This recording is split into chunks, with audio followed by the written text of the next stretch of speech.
দানাঙৰ খুব সুন্দৰ দৃশ্য, অতি মনোৰম দৃশ্য। এতিয়া যাই আছোঁ বানাহীললৈ। বানাহীলত তাতে আমি চাম গোল্ডেন ব্ৰিজ।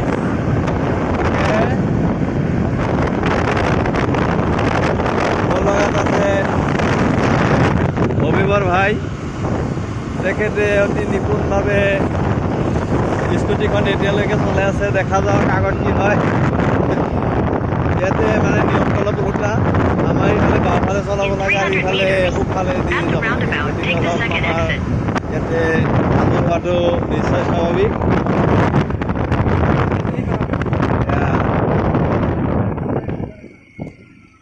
যাওঁ ভাই, চিধা চিধি, একেবাৰে চিধা চিধি।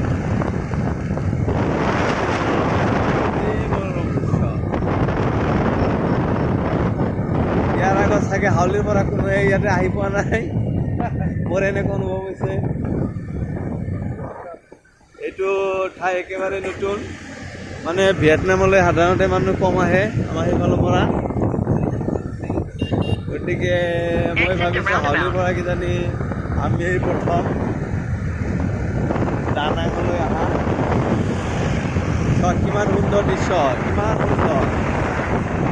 এইখন মানে চিটিটো আমাৰ গুৱাহাটীতকৈ সৰুৱে হ'ব বহুত, তথাপি ইয়াৰ যি ৰাজপথবিলাক কেনেকুৱা সুন্দৰ চাওক।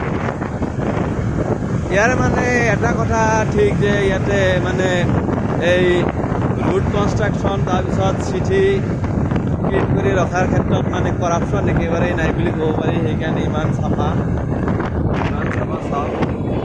মানে যি বনাইছে আমাৰ এই বাৰে বাৰে ভাঙি বাৰে বাৰে বনাব লগা হোৱা নাই।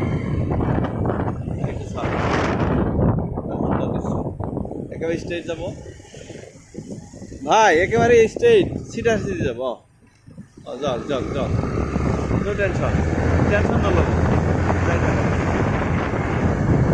বানাহীল